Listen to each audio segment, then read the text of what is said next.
How often do you think about the Oscars? About how many Oscar winning films there are and how many you've seen? Yeah, there's a few famous Oscar winning films that we've all seen, The Godfather and Lord of the Rings and Titanic, I'm King of the World, all that stuff. But the Oscars have been running since 1927. There are currently over 1,000 films, feature length films, which have won an Oscar. How many have you seen? I did the numbers for myself. It's not many, and I consider myself quite a movie buff. So here then is the premise of this podcast. Every episode, I and a rotating cast of two guests will randomly select one of the 1,000 films that have won an Oscar, watch it, and talk about it, with the only requirement being that one of the three people on each episode has to have never seen the movie before we talk about it. That will get difficult with Star Wars. Please note that our coverage of a movie does not constitute an endorsement of it. My least favorite movie of 2016, David Ayer's Suicide Squad, won an Oscar for Best Makeup, while my favorite movie of 2016, The Handmaiden, wasn't even nominated for anything. Please also note that our coverage of a movie is not a blanket endorsement of any or all of the people involved in it. A lot of terrible people have won Oscars. Kevin Spacey won an Oscar 20 years before he was outed as an abuser, and Roman Polanski won one 20 years after. But every film, good, bad, or in many cases mediocre, that has won an Oscar is an important part of film history just for being there. And they all, on some level, deserve a tiny bit of consideration, even if that consideration ends up concluding that it's garbage. And with all of that in mind, I'm your host, as always, Ellie McConaughey, and with me is Addie.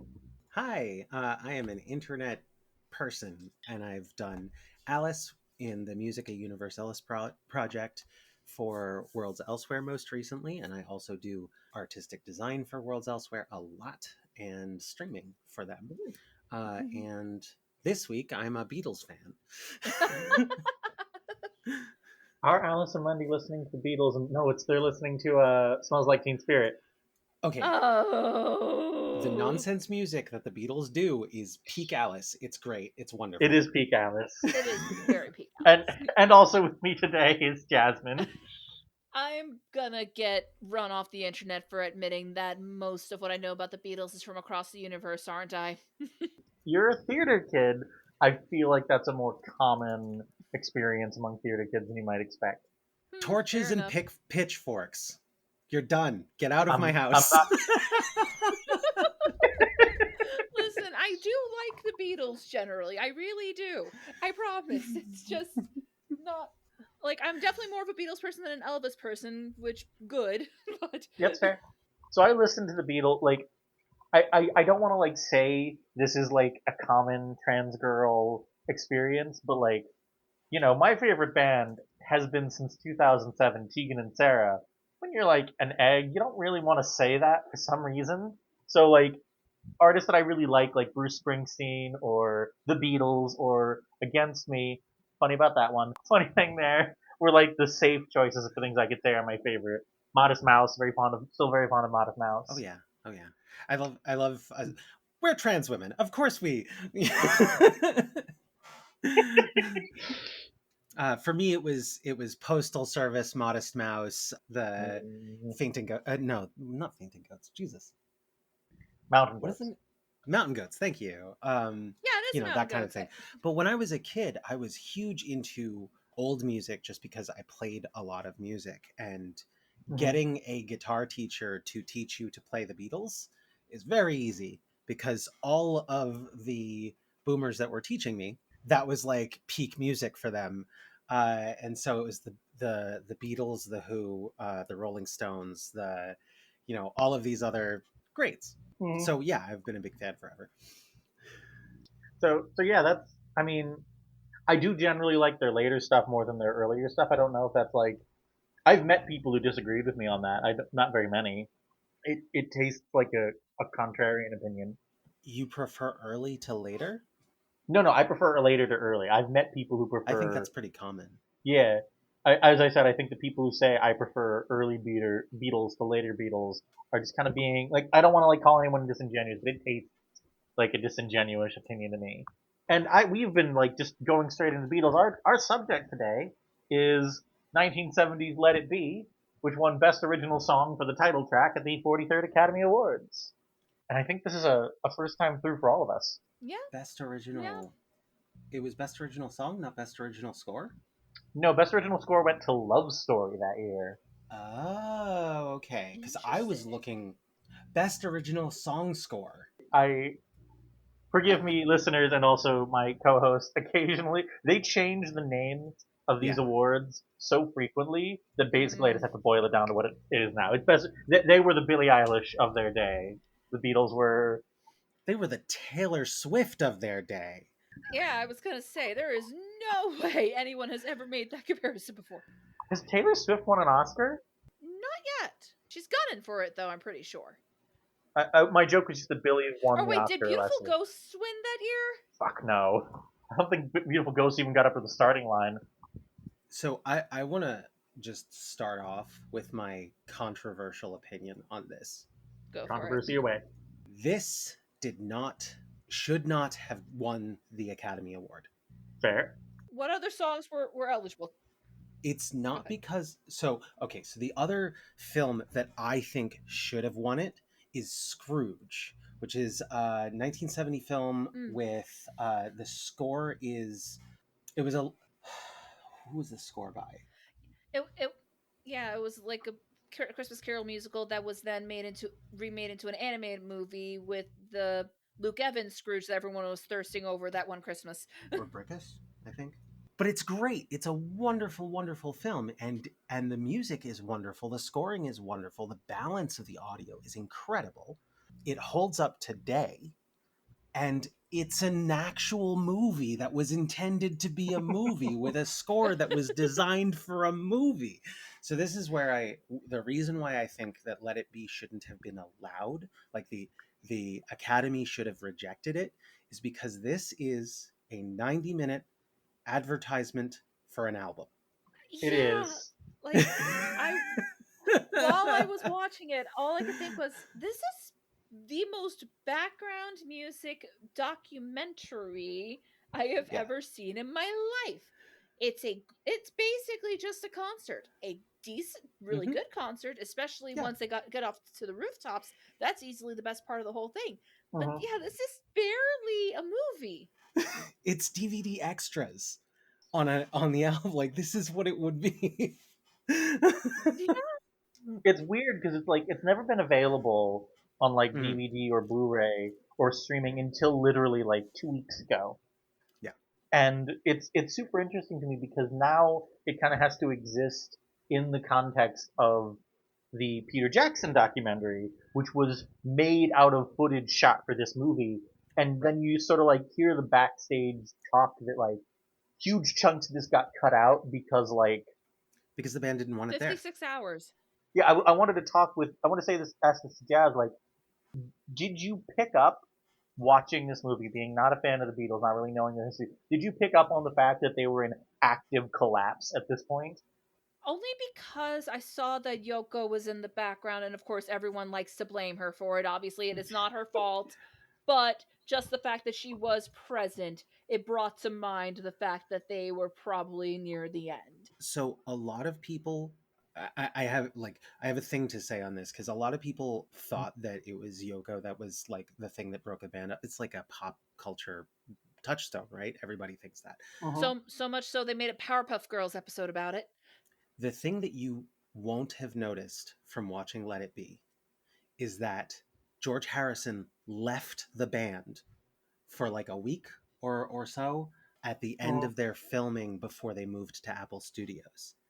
So this was like the documentary actually has a clip of I think it's Paul and Ringo Mhm. noodling around together after George had left, but because of the framing, because of the clip, the way it's filmed, you don't know that George has left already, and they cut all of the pieces that are major band tension. You have that one scene where Paul is talking to George, and Yeah. George says, you know, I'll play whatever you want, or I won't play at all, whatever you want. I don't, whatever. This was like, George was already in the, Mhm. I'm not enjoying this anymore. This is not what I want to do. He left the band, and that night he wrote a solo song. And after the Beatles broke up, he started a new band of his own. But his he had a few things that he asked for when he came back, and one of those things was that Billy, shoot, what's The session musician who shows up. yeah. I want to find his name because he's important. Billy Preston. Billy Preston, thank you. Was that Billy Preston joined to play the electric organ, and that was Harrison wanted him there because the dynamic of the four was not healthy. It wasn't good. Nobody was having a good time. And it wasn't just Paul and George. It was everyone. Like there's another scene where Paul is talking about how the band wants to stay in the studio and not perform in a big concert, and he's talking, and you can see, and the shot is from right behind his head, so you can only see the back of Paul's head and John looking there like he's died and is in hell. Like this is he's just not, it's the worst. So but it's like it's blink and you'll miss it. It's not even blink and you'll miss it. It's just if you don't already have the context, I don't know how you notice. But the people who are watching this in theaters or on, like, the Beatles announced their breakup, and 1 month later, this movie dropped. So they already knew. Yeah. Oh, that's fascinating, actually. Oh, to be a fly on the wall. It's also really interesting because like you mentioned that like John, like I think I even have it in my notes, like John looks like he wants to fucking die rather than be Yeah. here. And like there's so many like I don't know if I'm projecting. There's so many moments where a lot of them, but especially John, just look like completely fed up. The moment there's actually it's not in this movie, it's in the Get Back documentary. I am gonna have to refer back to a Yes. lot. So Get Back is a much better documentary film. It is. It's a bunch of restored footage for this. Hmm. I absolutely believe that. And the when I say when Addie says that George quit the band, literally what he does, they finish playing, and I was like, well, I think I'll be quitting the band now. Yeah. Yeah. He just gets up and walks out. That wasn't even like the first time someone had quit. Like back when they were doing the White Album, The White Album. Yeah. there's a hilarious story where Ringo goes and talks to Paul. Like, he's told this story several times. He's like, I went to talk to Paul, like, I don't know what I'm doing here. I feel like you three are all so close. I feel like the complete man out. And Paul looks at him and says, I thought it was you three. And Ringo's like, all right, that's it. Fuck it, I'm out. So like it's interesting because you want it to be like a glimpse at like I don't know if this is a hot take, but I think that rock documentaries are kind of like if they're not going to be like stop making sense, like really excellent documentaries, they're kind of at their best when the subject is at their worst, when they're like some kind of monster. Metallica's documentary. I don't really give a shit about Metallica, but it's a fascinating documentary of a band and like collapse. That's interesting, but they basically made the director cut all that shit out. Mm. Yes. Yeah. And actually, there was a lot of footage of John and Yoko that was cut because John didn't really like, he thought it was just a little personal, right? Like, Mm-hmm. and the thing is that she sat near him in most of the shots because most of the Yep. Mm-hmm. time he was the one that she knew. So, of course, she was. But that means that framing wise, you see a lot of shots where it's John and then Yoko just behind him on his to his left, and then Paul, and it looks like framing wise she's in the middle of the band. Mm-hmm. But that's not what was happening. What was happening is that Paul and John and George all had very, very strong ideas about what they wanted this album to be and what they wanted the sound to be like. And they were just butting heads constantly. I don't think that one band was big enough for Paul and John and George together. And Ringo was just hanging on by his fingernails. Oh. Ringo is kind of like just a very I know everybody loves Ringo, but he is kind of like the tragic figure of the Beatles because he's like, okay, I'm here with the like three once in a lifetime, once in a generation musicians, and Well, I'm a really solid session he's musician. he's he's not just a solid session. Like Octopus's Garden is Ringo Starr. Mhm. Like all of the early stuff that people like that are just like the things that stick in your head, Hard Day's Night, Mhm. Yellow Submarine, all of that stuff, that's Ringo just being like, I'm gonna goof off and we're gonna make some children really, really happy. And then he said, like, why don't I do that more? Yeah. Oh. Like there's nothing wrong with him as a musician, but he's definitely not the same kind of serious music business Mhm. that and the He's here to have a good time. but there are also like there's other dynamics on which they're split where like John and George tend to be pretty reserved people. Mhm. George in particular has serious resting bitch face. Like he looks like when he's doing something, he's like playing, he's focused and his face is just like grouch. And then occasionally you'll catch him like finish a lick and just like smile a little, and like that is positively beaming for George Harrison.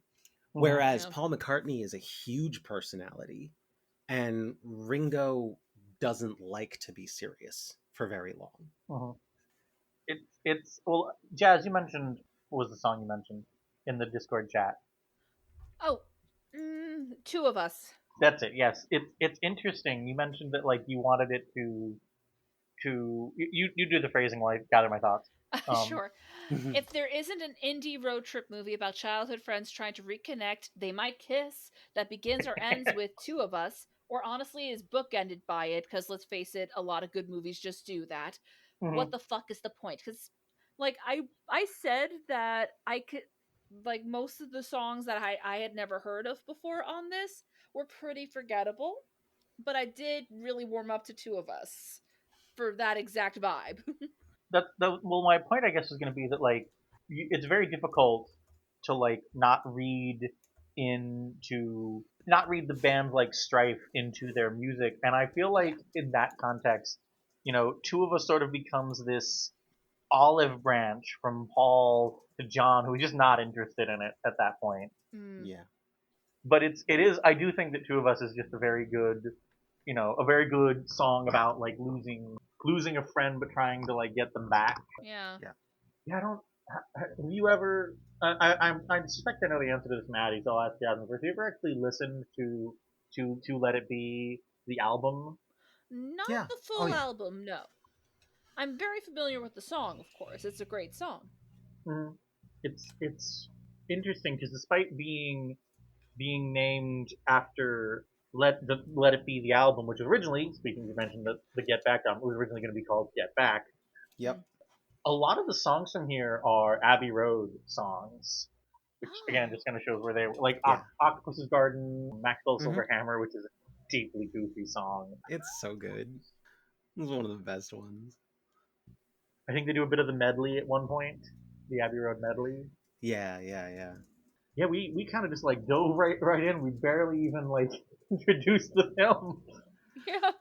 Like, do you want to jump back and like introduce the film? We could We introduce could the do. film like, yeah, it's a movie about the Let It Be and Abbey Road recording, but that seems like I'm what it's really about. And you mentioned this earlier, Jazz. Like the whole film is basically building to footage of the rooftop concert they did at what's the name of the studio? Apple Records. Yes, thank you. Which I also first knew about because of Across the Universe. the, the I first knew about it because of a Simpsons episode. the hardcore Beatle fans are gonna hate me. No, it's Hardcore all Beatle right. fans are fans of the biggest musicians in history. They can suck it up. Mm, Yeah, it's actually fascinating though because this means that you're watching it like an original viewer, which is that yeah, you don't know the album yet, right? The album to an original person going to watch this in a theater, the album has just dropped. You don't know the mm, songs yet, that's a fair not the point. ones off that album. Like So, I know some of the songs. Like I know JoJo. I know Let It Be, mhm. obviously. Mm-hmm. But yep, this was mostly new songs for me. I suspect Mhm. Across the Universe. Is that the title of the film that you've seen? Across the Yeah. Universe? Oh yeah, well obviously because I keep name dropping it. That is true. That is Yeah, also one of the ones, of course, I know. Also a lovely song. They also do. I have a note in here. They do some covers they of some do a songs, bunch of and one them. of them Yeah. really stuck out. Okay, they did a cover of "Really Got a Hold on Me," and that's like that is like again like they're trying to cut around all the band strife, but that song is such an on the nose depiction of a like I don't want to call it a breakup like of complete failure of your relationship. Like Yeah, I don't like you, but I need you. Oof. There's this like adage about the Beatles that they grew up together. They were like, yep. Paul and George usually refer to the other three, since they're the ones who were alive and still doing interviews, as their like siblings. Like Ringo will say Yeah. like I had three brothers. And Mm-hmm. so I mentioned a moment ago that Tegan and Sarah, who are actually sisters, are my favorite band. And they had this moment that really stuck with me that they where they were at I was at one of their concerts and they were basically talking about we were in LA doing some recording and we'd gotten into a screaming fight over nothing at all and we sort of like realized it doesn't matter if we like each other, we need each other to do Hmm. this. And like I think that that's sort of like the vibe going around the whole session is like they don't necessarily, they spent the next decade doing the equivalent of like diss tracks to each other and suing each I think other. the vibe of this is that we may have troubles with each other, but we need each other. But the actual Mhm. vibe in the room was probably all of them trying to figure out whether they really did need each other. Because Mhm. shortly after this, Paul McCartney starts Wings, and like they all have their own solo careers after this, and it's arguable like none of them were ever as popular as the Beatles, Mhm. but Because like what could be? right, well, I mean, yeah, the but I really feel like if this had been a movie that set out to be a documentary of the band, there might have been more of, I mean, really, there ought to have been some interviews with the band members. There ought to have been Exactly. something to actually say this is what it feels like in the room with the Beatles, rather That's than what I was expecting. just the bits of music that they're playing together and trying to piece it together in your head based on what their faces are saying, but Hmm. not words that are coming out of their mouth because you've cut all of that out, right? Like, I don't think this is like as a documentary, I don't think this is a terribly good documentary. No. No, it's really interesting because like it's existed off screen left Yeah, for 40 years. You know it exists. You might even know people who've seen it. Maybe if you're extremely lucky, you can get like a repertory screening at IFC or something. yeah, But it just does not. It's not readily available. So it kind of like I feel like I built it up in my mind to be something more like some kind of monster, where it's kind of like a chronicle of this band in disarray. yeah. That's what I thought too, based on its reputation. Hmm. And like that's what Get Back is essentially. Yes. But but Get Back is also has this kind of like tragic element to it in that there are I think it's George and John have a conversation at one point about like we have to stop being the Beatles for a bit. We are actively harming each other at this point. This is not working out, but we don't want this to be permanent. Right? Like Yeah. we can do a Boy Genius. We all do our. They obviously didn't put it that way, but like we do our album then we all go back and do our solo projects, get some time apart, and then we come back together. And so, like, I feel like the tragedy at the center of these recording sessions is that you know they basically did make them feel like they couldn't like it turned them from like we got to take a break to I'm calling my lawyers, divorce proceeding. Yeah. Yeah. And it's kind of fascinating that like none of that stuff is on screen. It's kind of hard. It's also kind of hard to escape that like the sense this comes out a month after the Beatles have broken up, so the Oscars are what like 6 months, 8 months, 9 months later. It's kind of Hmm. hard to escape the feeling that like this wasn't super well received at the time. No. I kind of feel like they gave it to the Oscar because they're like, oh shit, we're not gonna get another chance to give it to the Beatles. Well, so but that's my thing, is that the Oscars is not for bands. The Oscars is for film industry. And like Mhm. no other band has won an Oscar for a DVD extra of like in the recording studio with this artist, right? Like, so why did the Beatles get it? Well, it's because the Beatles are fucking special. That's why. The Beatles are fucking special, and the Beatles don't intersect with movies super often. Someday, I You just know, all I want in my life is I desperately want to see that fucking Robert Zemeckis CGI animated magical mystery tour Oh thing he was God. working on. Everything I've heard about it sounds like it was a fucking trainer. My point is like, I've seen the concept art. Don't do it. look, I'm fascinated by late period Robert Zemeckis, by which I mean he hasn't made a movie I like in 25 years. Anyway, they did intersect with film. Hard Day's yeah, Night and Help are absolute classics.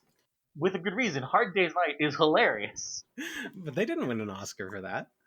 Um, Right, and like the Academy, this is a podcast about movies, but it is just yeah, as much about the psychology of the Academy, and they get this like idea in their head sometimes, like, oh shit, this person who does stuff, who's famous, this is their yeah, one shot at this.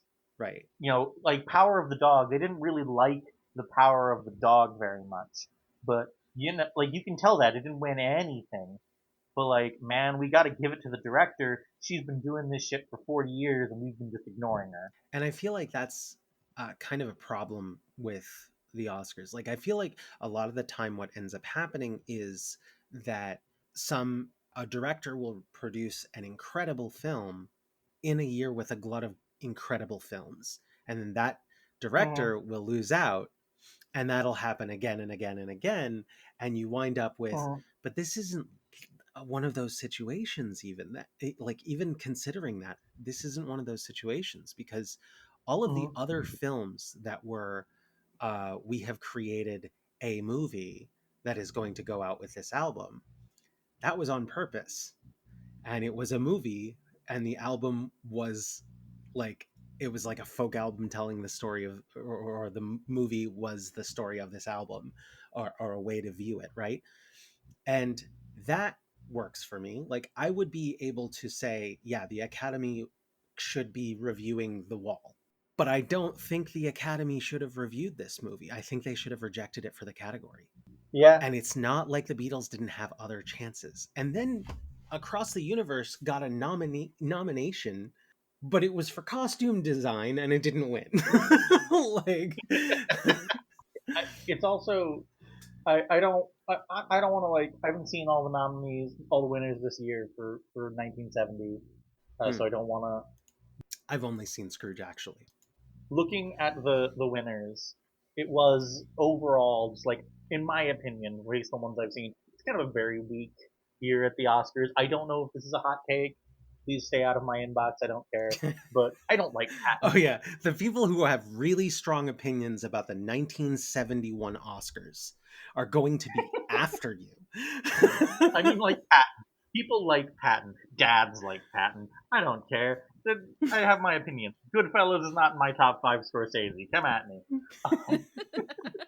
He also apparently declined his Oscar. That's interesting.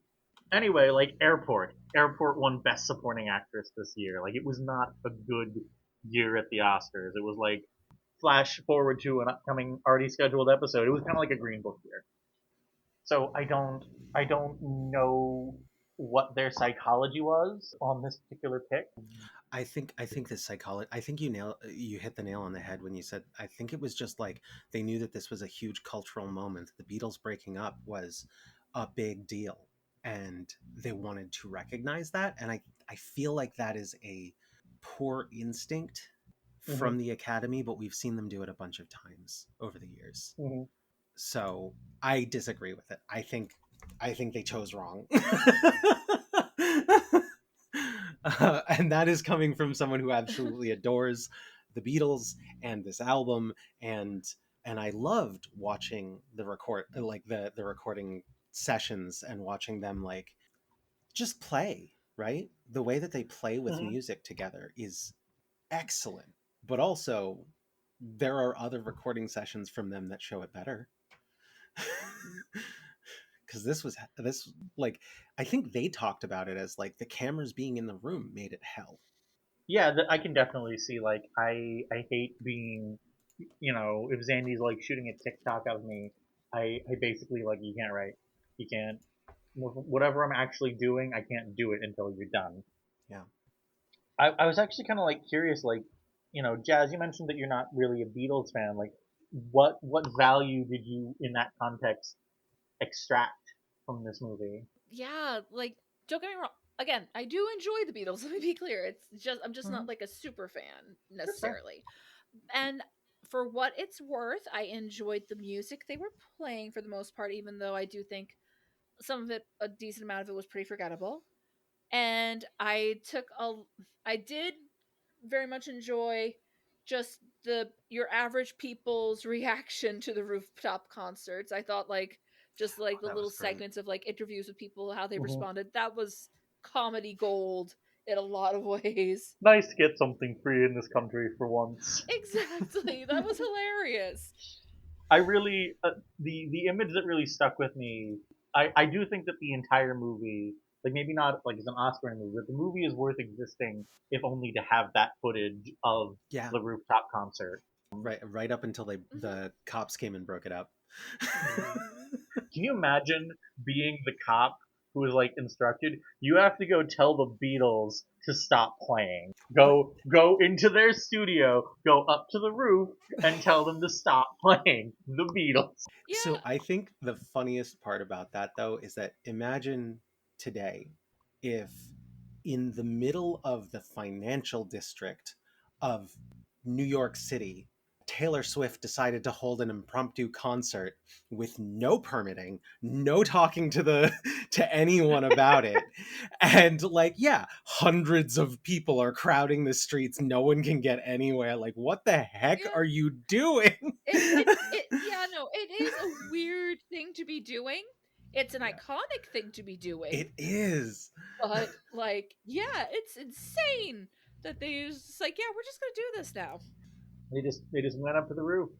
I really like, and I've always liked this. Like, people, the movie ends. I think I've made this point before, and I will make it a lot about a lot of Oscar-winning movies. I think that ending very strong is a very good is a very good thing for a movie, and I think, again, it's totally completely at chance that this happened, but like, this is the last album, the last song on the last album they ever released is Get Back, and it ends with John saying, "I hope we pass the audition." I think that's like Yeah, perfect. Like, and the movie yeah. ending on that moment, perfect. That's perfect. 10 out of 10 for that Hmm. moment. There were like these moments where you kind of saw their goofier side, like I am so torn on how I feel about the Besame Mucho see bit there, I love but that. It's a great cover. it is, but yeah, it's like I don't know how I feel about the fact that Paul this is what Paul McCartney decided to do here. It I was think wild. so. To me, a lot of like when an artist decides to cover another artist, that is an implicit like compliment to the original Uh-huh. artist, and so I feel like it was a popular song as well, "Besame Mucho," and it's a great song. So like Paul being like, "I want to do this right now," I think that makes sense. Yeah, no, that's fair. That's very fair, and like, I've done that sort of thing too over sillier sillier things. But yeah, it was just kind of a mind fuck, I guess, is my thing. We mentioned earlier that Addie was in Musica with me and with Jazz, and like, I recorded my video for that. It's just gonna go out after I send it to this afternoon. It can go out after I send it to Alana. And like, one of the things I do when I'm like prepping for a monologue is I just have this like roster of little other monologues that I just do to like.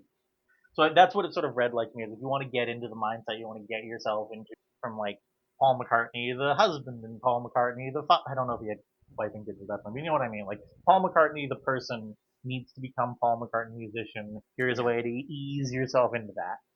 Heather McCartney running around the studio in the end was really really cute too. Yeah, Hi Heather. yeah, Yeah, Hi no, no, Heather. Just like yeah, no. Like her little bits were really cute. It's like, oh, hi, sweetheart. Yeah. Because if I was a big musician and I had a little kid, yeah, I would Mhm. bring them in because that's gonna make some crazy memories. Yeah, But it's the image that I think actually, like, besides any images of the Beatles themselves, that like stuck out with me the most is there's a bit during the rooftop concert where they're like showing people starting to gather. It's like this montage of people starting to gather, and there's this like dude in an overcoat, bowler hat on, pipe in mouth, climbing a ladder to get up on the roof to watch. I'm like, Yes, that's so good. That's that's so so good. good. So I don't know what else the director has done. What else has he done? I think he was mostly just like anything I've ever heard of in my life. yeah, which is yet another reason why the fact that he started with him and Peter Jackson kind of just talking was just a weird way to open it. It really does give you the impression you were supposed to watch Get Back first, at least. Well, I've never heard of any of his like films. Although there's one on here, Ivana Trump's For Love Alone, 1996. A lot Oh happening no. there. Oh wow. He is primarily, as far as I can tell from his filmography, a music video director. A lot of Beatles, a lot of Rolling Stones. Mhm. He worked with Wings. A little work with Whitney Houston. It's interesting. Like I wanted to say like it's not really a documentary. It's more of a extended music video. But I feel like the Academy almost agreed with us on that. It's not nominated for documentary. I didn't go digging, but I doubt it would have even made the shortlist. What Yeah. did win documentary that year? And I also don't think it would have necessarily deserved it there because, just like Addie said, this is barely a documentary. It was that. This, Yeah, it was Woodstock. I was right. like, it's concert footage. It is concert. It's recording studio and concert footage, and turning it into a documentary does feel like the afterthought it was, to me anyway. There's like there are varying degrees of like skill and effort that can be put into making a concert film. Yeah, I haven't seen that Taylor Swift movie, but like you can probably find people who have like a roster of really good concert films off the top of my head, like Madonna's Truth or Dare, the one she did in '92. Talking Heads Stop Making Sense. Hmm. Very good film. I saw that in 35 millimeter in the theater last year. That's so good. What's the one a few years back? I can't remember. Oh well. The point is that like you can have good concert films, and I Yeah. don't think it's even a very good concert film No. because it doesn't really have any. It has the best footage of the rooftop concert. And I Mhm. do think that like that I think it's fully like what is it, like 45 minutes? Almost an hour? The movie. The concert portion itself, the rooftop concert Yeah, it's The itself, I about think rooftop half is the like concert movie, is about 40 minutes or so. and it's the Of an only strongest part like of the movie. 80-minute movie, yeah. yeah, and that 40 minutes is awesome. And I like Hmm. yeah, people should watch that. That's great. Um I don't know. That's kind of my There's like interviews where the director talks about how like they made him cut an hour out of the film, and I think yeah. you can feel that because it's definitely this isn't what happened to this movie. Obviously, they knew this movie was going to make the equivalent of like $1 billion back then, but like there's this like character a movie has when a studio thinks this is a fucking piece of shit. It's not going to make us any money, hack it to the bone so that we can get as many showings in a day as possible. Try to squeeze as much life from the stone as possible. And obviously that isn't what happened here, but it does feel like they just like carved it down to the bone. Yeah. I actually feel like what happened is like the original character of the movie that would have been made if they had left all of that hour of footage that they cut is just like the reason why it's kind of there's parts of it that feel a little dismal Mm-hmm. is because I think most of the footage that's cut is the stuff that makes Get Back really dismal. That's the Mm-hmm. documentary of the band falling apart, and we didn't get that stuff until 2021 when Peter Jackson remastered all of the footage to make this. So to make it rather. That's sort of the end point there. Get Back, extremely good documentary. Stone Cold bummer. Yes, yeah, Stone Cold Bummer. 6 hours of Stone Cold Bummer. Thank you for the warning. I still need to watch it. Yeah, I'm trying to think of what other thoughts that I had. I do really. I feel like there's a cut that I really liked, which is like this absolute smash cut from Paul being like, "Oh yeah, I remember you writing One After 909. I hated the lyrics to that song," and then they immediately cut to him singing it. Yeah. That was like Just like, what are you doing? This is them just making music and being catty bitches to each other. A little bit, yeah. they would be very good at those two things for the next 10 years. Then what happened happened. Speaking of Stone Cold Bummers, I was just gonna say that one of the things that I think is fascinating is that after this movie was released, after Let It Be was released, I think it was Paul McCartney who said that he can't watch it. Like he can't go. Like it's a documentary of one of the worst times in their lives, and going Mhm. back to watch that is just hard. So I can't imagine having someone like being like, "Hey Ellie, remember that breakup you had 10 years I ago? believe I it. filmed it. Wanna watch it?" I'd be like, "I would rather fucking die. Gun to my head. Watch this. You're cleaning my brains off the wall." I was just gonna say that like I think that if the that shows that cut in particular kind of showed me that the director, whose name is Michael Lindsay Hogg, quite a name there, he understood what was happening. Like obviously it's hard to miss, but he understood like the assignment. So I think that if there was, and he can come on my Twitter and like disagree with me if he likes. Obviously he's still alive. He was in the little short intro they opened this movie with. Very odd place for that. Very odd place for that to be. But I'll get into that in a second. He understood what the assignment was here, and I think that if he'd gotten to release the full version, it would have had more stuff like that. Would have yeah, had more of probably. them being catty, George bolting. Because obviously, we can see from Get Back, he filmed all that shit. Yeah. I believe it, yeah. That intro though, what's going on there? Again, this is one of those things that just makes it feel like this was for the super fans. What was the intro? What was the first part? They're at the Disney Plus. Oh, that yeah, the interview, the chat between yeah, that was weird. Between Jackson and Lindsay Hogg. Michael Lindsay Hogg. Yeah, it's a weird little interview because I feel like what is that doing at the beginning? And also there's exactly there's no real preamble into it. You're just supposed to as basically viewers are meant to just know who these are already and listen, there's going to be your average Joe who doesn't know who Peter Jackson is, let alone who Hogg is. I think my favorite thing was Ilana was watching with me at that point. Ilana's my partner. For the folks at home, and her reaction to that little piece was, "This is so self-serving." Listening to Michael Lindsay Hogg Yeah. talk about it is like, this is so like this is just this is like an ego dance that they're doing, and it's like, okay, let's get into the thing now. But I Ilana's also not much for most documentary kind of stuff anyway. So Yeah, it occurred to me that like when you suggested this, because you Addie, I believe, the one who suggested that we cover this one to like celebrate its release on Disney Plus. so I didn't recommend it, but I was one of the first to jump in and say, I love the Beatles, I want this. No, I mean like recommend that we cover it is what I meant. Yeah, I don't Uh, think that was me. I don't remember who it was, but I don't think that was me. oh well, not super important. My brain's like a sieve anyway. So, Yeah. Yeah, see, me but too. anyway, it occurred to me. Well, two things occurred to me. First, that like between this just coming back onto Disney Plus on the 8th of May and the fact that like a previous episode, Harry and Tonto, is just like not on streaming anywhere, not even to rent from Hmm. Amazon legally. I cannot speak of other alternatives.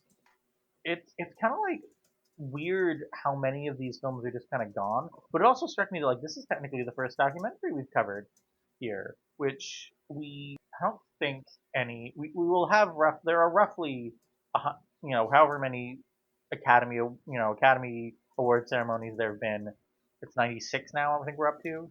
Yeah, I think so. There will be that many opportunities to cover documentaries, but I don't know how many of them I've seen. Like I've seen Bowling for Columbine because everyone's seen Bowling for Columbine. So this category in particular is Uh, weird because it's changed a bunch of times, right? Mm-hmm. I'm not so I'm not a huge Academy Awards like follower. I have family who are, but like I get kind of confused in the timing, the what is and isn't Academy Awards material is sometimes just like kind of irritates me. So I kind of Mm-hmm. sit there and I go because everybody knows that that certain films are just like, oh yeah, that's Oscar bait. Mm-hmm. They'll So get the I crutch. haven't really, I don't have a lot of historical knowledge of how the Academy does things. But I know that this category is one that has changed like bunch of times. So for the 43rd award, which is the one this one won for, there is Best Original Score, which was won by Love Story. There is Best Song Original for the Picture, which is For All We Know from Lovers and Other Strangers. No, I've never heard of that movie. And there is Best Original Song Score, which is won by Let It Be. And that category at this point is gone. It's just down to Best Score and Best Original Song. What the heck was meant by that? By that category? Both those categories, by the way, have huge and kind of weird implications. You know, I live tweet the Oscars every year, and they always play the songs that are nominated for Best Original Song. And the two tweets that like people still send to me because they like my friends noticed and sent to me because they thought they were funny, like the ones that I said, like this one was really funny, were what the fuck is Red Hots and why does it have Best Original Song nomination? You know, a few minutes later, fuck you. No, it's not. There was not a movie about making flaming hot Cheetos. Shut the fuck up, Wikipedia. So like, there's always like one or two songs that are nominated for Best Original Song that are just like, what the fuck is this movie and what is this doing here? You know, and obviously last year was like, it was going to What Was I Made For by Billie Eilish. There was never any question about that. But it Yeah. was also just like, what is this movie? And no one seemed to like that. Like I've talked with people who've seen it, like no, it's kind of boring. Whereas Best Original Score has this issue where like, can you spot the place where that category might get in that title where it might get messed up? Yeah, so I actually know this one. It's Disney. Mm-hmm. Disney broke Best Original Score because Mm-hmm. after I think they won like 6 in a row, and then they were like, okay, so we're going to do Best Original Score for musicals and Best Original Score for other stuff because people were picking the things with the best music, like the best songs, but Mm-hmm. that meant that movies that don't have songs like that but have original orchestral scoring behind them would just never win. And so I think that makes a lot of sense to me, but I don't know why they introduced a third category for song score. Like what? The kind of problem, the place where the modern Best Original Score gets tripped up is on that middle word. It gets tripped up on original. Because like the Yeah. two examples from the last like 15 years that I remember are like Black Swan was not eligible to be nominated because a lot of it was reinterpretations of Swan Lake, which Right. is a shame because that soundtrack fucking rips. Yeah. And I think that like there was one that was even more bullshit. It was like There Will Be Blood couldn't be nominated because the the the musician sampled some of his earlier work on like one section, and And anything that's a wow. review. mm-hmm. And it's such a bummer that like obviously like here is an I mentioned this in the intro. I do not necessarily endorse the Oscars. They get movies wrong significantly more frequently than they get them right. So, but like that's just one that really bums me out because I feel like music and sound are such like underappreciated parts of film. It's kind of a bummer that they kind of get jerked around like that. And it's supposed to be the big award ceremony. You know what's his name, Bong Joon Ho, you know, the small local festival. Yeah, I feel like we Yeah, we it's railroaded you there, Jazz. You're just like, here are two people with big opinions on the Beatles, and like, yeah, that's really fair. Like, yeah, to me, like I pretty much like yeah, this just feels like I'm sure for people who are super well actually now I'm not so sure cuz on my letterbox review I was just like I'm sure for super fans this is an enriching experience and you're really glad this is back. But for me, this was background noise, I could easily just get my chores done while watching this and not really miss much. And I feel really bad for saying that because that seems like such a diss. No, so But that's the thing to me is like I think that's kind of what I think we're in agreement here actually because what I'm saying basically is that it's oh, like putting the I know. album on. That's why I'm questioning my review. It's like putting the It album is on and listening to the album, it is very much like listening to the album. Mhm. except with more dirty looks. Asterisk. So it's yeah, it's watching the album in a much more uncomfortable Yeah, way. the Yeah. asterisk on all of that is that like you for the scenes that I like the best aside from the rooftop concert are the parts where you can like see them kind of working through. You know, they'll play the bar, but they'll just mumble nonsense along with it to get the beat of the lyrics down. That's the shit that if I'm a Beatle completionist, which I'm not, I'm tuning in for. And you're right, Jazz. I can imagine that if you're like you've got vinyl copies of all their records and like a Mhm. Ringo Starr tattoo on your sternum or something. That this is an extremely like, well, is it an extremely enriching experience anymore? Like maybe it was an extremely enriching experience in 1970, but Yeah. now I'm just sitting there going like, "Man, I'm gonna watch Get Back." Yeah. Yeah. Not even oldies, because you've still definitely got hardcore Beatles fans. One of my best friends in the world is one of them, in fact. And I mean, I'll admit she's gotten a little more disillusioned with them in recent years because I'm actually proud of us for going almost an hour without referencing that one Onion article about that one dude that has to bring up that John Lennon beat his wife whenever you bring up the Beatles. But that is part of the reason why she's a little more disillusioned with them these days. But yeah, she is still a huge fan of the Beatles. In fact, I mentioned to her, it's like, hey, this episode's gonna basically be for you, and she's just like, ooh, good decisions. And so yeah, she's still a huge Beatles fan. I'm sure she'll love this because she has so much more context to this than me, because this was such a huge thing between her and her father. And I am so glad. I'm very happy for the people for whom this is a huge deal. It's just not my brand of. This is not the best use of the Beatles in my brain. I think that it is a I think that with or without the Oscar, this would have been an important historical piece of film for the history of music and for people who are Beatles fans, right? But it's so to Mhm. me, it's like, yeah, that's the thing is that like, I think it's absolutely awesome to listen to. I have Beatles anthology that it was like their 50th anniversary anthology that was released when I was a kid, and it's got a whole bunch of that kind of thing where it's recordings of songs that you know and love but with John and Paul scatting over where they didn't have the lyrics down yet, and Mhm. it's so much fun to listen to that because those recordings, especially from the earlier albums, are often just like they're goofing off, they're having a great time. I think my favorite recording of Rocky Raccoon is on there, and it's half of the lyrics aren't written yet, so there's just this section where it's just yeah da, da, da, do, do, do, and it's so good and I love it, and every time I'm playing that song on my guitar I do the scatting instead of singing the lyrics because I love that version best. um, which is, I don't know, maybe that's just silly, but like, yeah, I love that part of it. That makes perfect sense. I I vis-a-vis the like Onion article, whenever you bring up the Beatles and I have had that Oh happen yeah. to me. I imagine most people have had it happen to you where someone's like, well, John Lennon beat his wife. At this point, I'm like, what the fuck do you want me to do about that? He's been Right. dead longer than he was ever alive at this point. He's been dead for 44 Mm, years. He was 40 when he died. As of Wow, he 2020, he's was. been, that's Oh my gosh, wow, we just wow. crossed that doubling. That's crazy. yeah, he's been Oof. dead That's for crazy to 44 think about. years.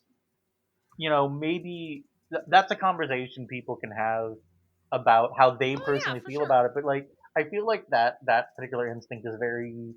How do I put this? It's kind It of like this. it's a way to kind of Yeah, gotcha it. It's the way exactly. to. I hate to use this term because it's been poisoned, but it is kind of virtue It, signaling. It's like I'm better than you because I'm against this man who abused his wife. So the Congratulations. The place where I always draw the line is who is like, okay, I still happen to be a trans woman with a tattoo on my leg that is inspired by Harry Potter. Rough. Do I buy anything that could support Jolyn Roland, Jolyn Colin Rowland anymore? Joanne, because she We're hates that calling her apparently. Joanne because apparently she hates that. Oh, great. I am not going to support her anymore because she doesn't support me. Exactly. Yep, and that's very fair. And I'm not going to, and I hope the people that love me won't give money to somebody who wants me to not exist. But I'm not going to pretend it's not a formative part of my life.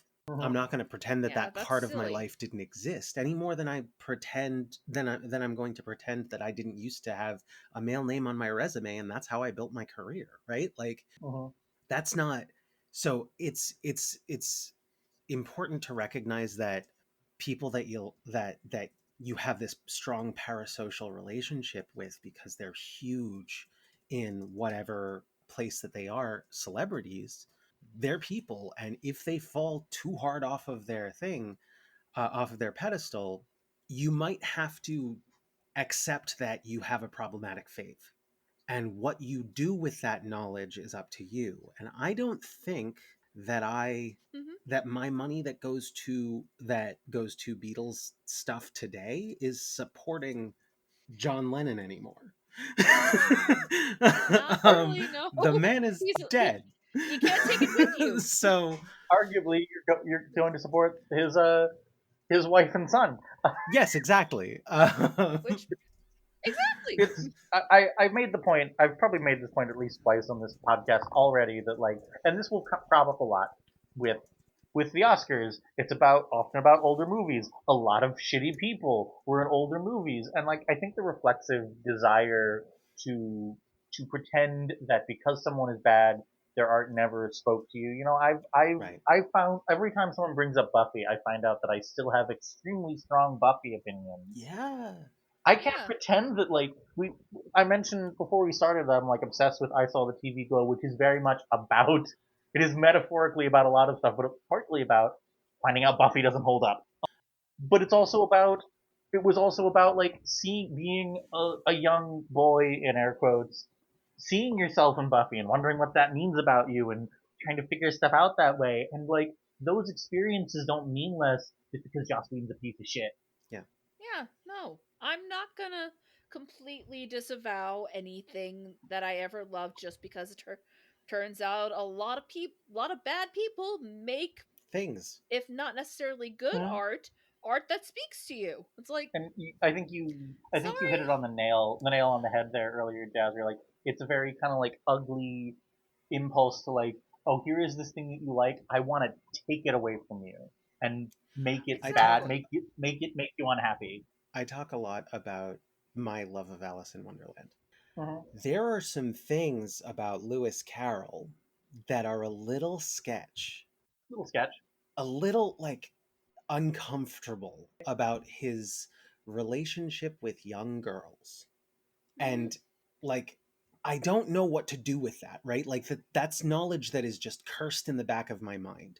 And I just sit there and I go, there is so much good that comes out of the existence of Lewis Carroll's work for children. And truthfully, I don't know how to process that he asked children's mothers if he could take photographs of their children, young girls, in various states of undress. And then he asked them to destroy the photos, but some of the ones of Alice Little survive, and they are uncomfortable and they Mm-hmm. shouldn't Mhm. exist. Like I don't know. I don't know what to do with that knowledge, because does it make me feel ick? Yes, absolutely it does. Because Mhm. that's not how, like, I came into contact with Alice through the Disney movie, and the Disney movie is a fantastic film. Mm-hmm. And And she's lived in my brain ever since, and I was very, very young when that happened. And it's not your fault if he was in fact a creep. Yeah, I can't pretend that it's not that that the art that comes out of his legacy isn't part of my life. But I do know that like there's some discomfort there. So yeah, I feel the same way about John. Yeah, how you respond to that sort of thing is such a personal thing, really, is what it boils down to. And fuck anybody who gives you a hard time for it, as long as you don't try to shove it away or pretend it doesn't Yeah. exist, you know? It's like, it is never your fault if something you love is attached to someone terrible. With Yeah. John Lennon in specific, I find that impulse to like tell you that he beat his wife is a very it usually comes from a kind of ugly place because they can't really justify saying, well, I just wanted to make sure that you knew, because you know how I know that John Lennon beat his wife? He told me. He put it in the song Getting Better. He said it out loud. I used to be cruel to my woman. I beat her and her apart from the things that she loved. It was not ambiguous. That's It's just true. the way he just said it out loud. And Yeah. so there, Mhm. I do think that there is, I'll say this over and over again because it's going to come up in a lot of these episodes. You can look at films or music or art in general as a historical object and appreciate it and have it speak to you and still kind of like acknowledge like maybe this dude isn't great, but I also think that the premise that good art can only come from morally pure people has some weird it works backwards. It's why Woody Allen got away with it for as long as he did, because Yeah. he can't this guy can't be a weird creepy dude. He made Annie Hall. No, Right. those things are not mutually exclusive. Yeah, I yeah, actually don't yeah. like Annie Hall, but like people tell me Annie Hall's great. Woody Allen is one that I got out ahead of. I'm like, I don't really get it. It's almost like this shit is complicated or something, and it's on a case. We got to deal with it on individual basis. Yeah. Yeah. Yeah, exactly. Yeah, that's sort of the end point. Anyone have any wrap up thoughts? I'm glad I saw it, I guess, Mm. but yeah, I maybe if I had realized that this was barely a documentary, I would have been a little kinder to it. Mm-hmm. I think that if you want to see what this could have been, watch Get Back. That seems to be the general thing, but yeah, there's more substance in like those One Direction or Justin Bieber documentaries that are strictly Ooh, for brutal. supporting Spice the World. fans' idea that these are the best people ever. Spice World is a work of art. Spice World, definitely Spice World. There's more Spice substance World in is a Spice work of World. art, if only for the God. This is I'm telling on myself right here. Spice World is a work of art, if only for the bit where like I don't recall what the context was, but like the toilet on the bus was broken, and Meatloaf says like I need you to unclog it. And Meatloaf, who's their driver, says, "Hey, I love those girls. I'd do anything for them, And I'll do but I anything won't for do them. that." Like, But yes, I won't I do won't that. do that. So good. I love So good. the one moment from I'm just going to talk about Spice Girls now. The one moment that sticks with we're not me talking forever. about Spice World. We're not. Go ahead, finish your thing. No, finish your thing. I can stop anytime I want. What Spice World anecdote? Go. All right. Make it a good one. My favorite moment is Scary looking at the fish tank and going, reminds me of my ex, and then just shaking, like screaming at the thing. Going, Yeah, that was That's great my too. favorite. Oh man, was it? I just love Richard O'Brien's breakdown at the end. I've been living a meaningless Was it? I'm lie. trying now. Now I'm sort of like, hold on. Like now I'm thinking, like, was it Scary who was sleeping with the other Spice Girl for a while there, or claimed he was? I'm sorry, What? One of them like claimed a couple years ago that it was like Zandy like lost his shit when he told me this. Like apparently one of them claimed that she'd been sleeping with another one for like a while they were on tour.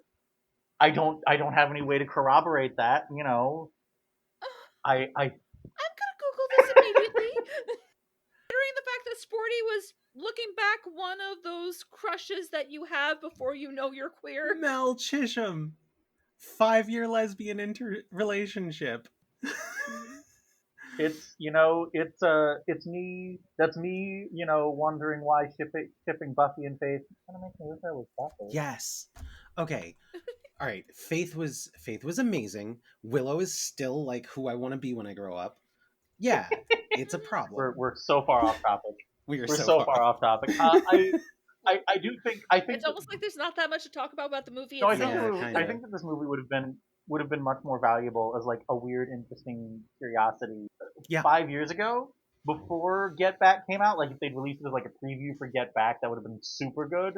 But as now that Yeah. Get Back exists, it tastes Why it do we need tastes a this? little bit like, okay, you've got your Lord of the Rings extended edition DVD set. You're not watching the movies. You're just watching all the special features to try to piece together the movie from that. Oh. Right. Yeah, that's why I was characterizing it as like this feels like if this was released in like 2000 to 2008, it would be DVD Mm-hmm. extras on the DVD containing the album and not a Mm-hmm. movie at all. Apparently, like, it was hung up in weird rights shit for a very long time. Like, I think one of them, the other of them, of the survivors, didn't like it. You know, Paul supposedly, you mentioned earlier, Paul doesn't like it. I think he was against it being re-released for a while. But once Get Back's out there, like, there's Yeah, nothing you can do. Do either of you have stuff you want to plug? not right now. I'm just screwing around and having fun on the internet. Oh yeah. Maybe Worlds Elsewhere? Yay!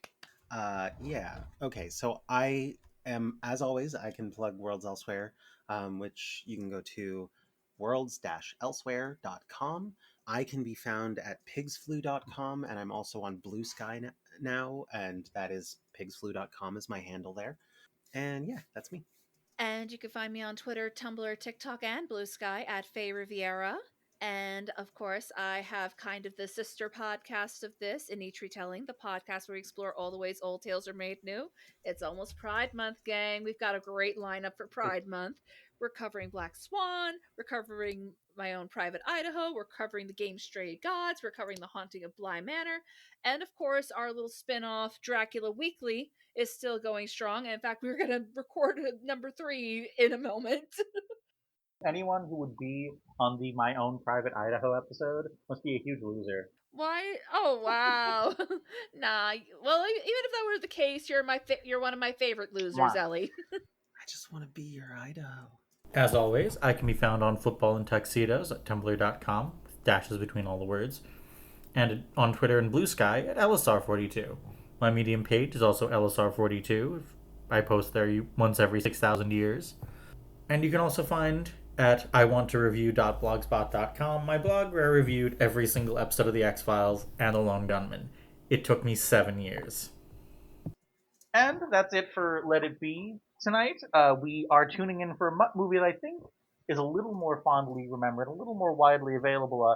Have you ever heard of this film called Aliens? Heard of I it? haven't seen any alien movie. I have never seen a single alien movie. They're good shit. Ooh. See, I've seen the first, but I haven't seen the second I'm, one. you know what? As long as I'm like previewing my hot takes about the Alien franchise, gentle listeners, I like Alien better than Alien. Come at me, I I Yeah, don't that's think fair. that's is that a hot take? I thought that that was normal.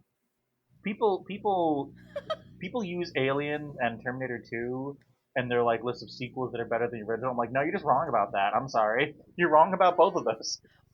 So Well, we'll find out how I feel about I it. would be happy to at some point in the coming days let you like Clockwork Orange me through a couple of alien movies. Ooh.